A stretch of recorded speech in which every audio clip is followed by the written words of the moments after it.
What if there was a service that was a bit like Spotify for dates? How will I know who he is?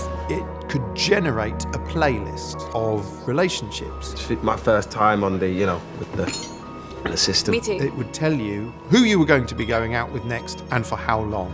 12 hours. Yeah. Bit short. It is a bit short, isn't it? The system is learning from your reaction to being paired with all these different types of people. Hi. Hi. I'm Frank. Once it figures it's learnt enough about you, it will then pair you up with the ultimate soulmate. Do have faith, because it does deliver. It did for us. In a way, that's a world in which all your romantic worries are kind of taken care of. Tikka masalas. Oh, sorry. Talking makes it worse. It's like a codified version of real life. I just want to say... Don't. Archangel is a story about a mother who is concerned for her daughter's well-being. Sarah is 3 and she's... Sarah! When our first child was born, Sarah! I was terrified all the time that he'd just stop working. And the film is directed by Jodie Foster. Basically, it's a story of a mother who wants everything for that child, and she learns of a new technology. That's it? And she feels like this is the perfect way to keep her child safe and for her child to have the most opportunity in life as possible. Mommy! This is like Black Hawk helicopter parenting. I remember when we used to open up the door and just let the kids be. We often do stories where a good instinct is being possibly indulged or exacerbated by some kind of gizmo. What are you doing? And that's very much what Archangel is. Sarah!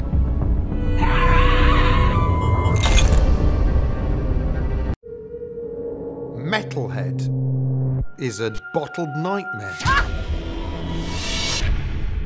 It's a primal fight for survival.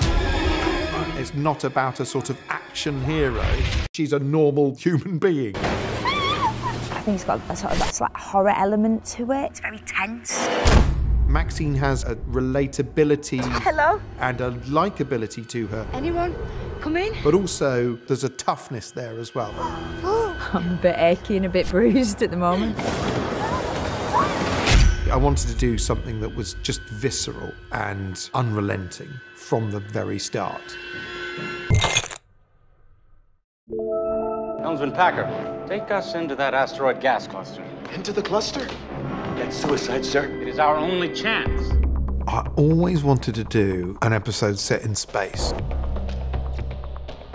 For the first time in my life, I'd written interior spaceship, and there it is. I brought my kids along, so they believe Daddy has a spaceship. I think it's really funny. Over there! A naked lady! And then in the same scene, extremely dark. Killing in cold blood is against Space Fleet code. Wish I could help. We ready to fly? In terms of echoes of older sort of classic shows, that's all done with affection. Well, You're supposed to say something like engage or increase thrust. Just go.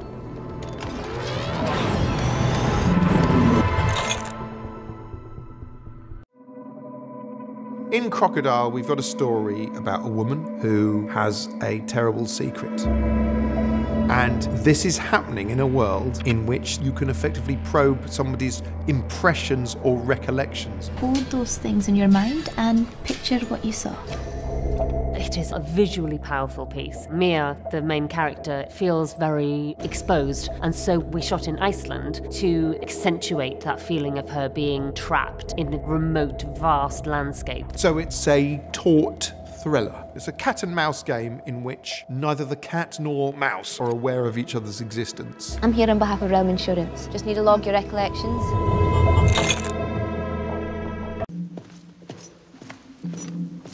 Rollo Haynes, owner, proprietor. Rollo Haynes basically runs what he calls the Black Museum. You sure you want to do this? This place ain't for the faint-hearted. Black Museum is a bit of a funhouse episode. It's 3 short Black Mirror stories. Show on the road. And it's full of exhibits which relate to high-tech crimes. If it did something bad, chances are it's in here. It is a collection of 3 stories within one film. It's a kind of house of horrors with a strange showman introducing the short stories. And then it happened. This is one of the few stories, I think, that does acknowledge all the other stories and the other worlds that have been created. The Black Museum, as you can see. That was kind of a bit of a trip down memory lane, that set. There's like, I think in every single cabinet there's something from a previous story. A lot of these are people who've worked on the show. We haven't had them killed. They did this voluntarily.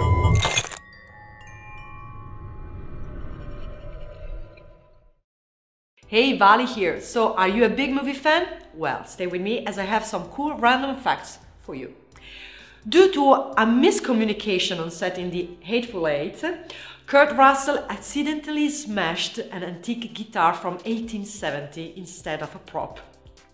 The dog who played Toto in The Wizard of Oz received a higher salary than most of the people who played Munchkins. And lastly, Michael Caine was so terrified of Heath Ledger's Joker in The Dark Knight that he forgot his lines in the first scene they shot together. Do you know any other cool facts? Let me know below. And remember, we publish new videos every day, so be sure to subscribe for more great content. Bye bye!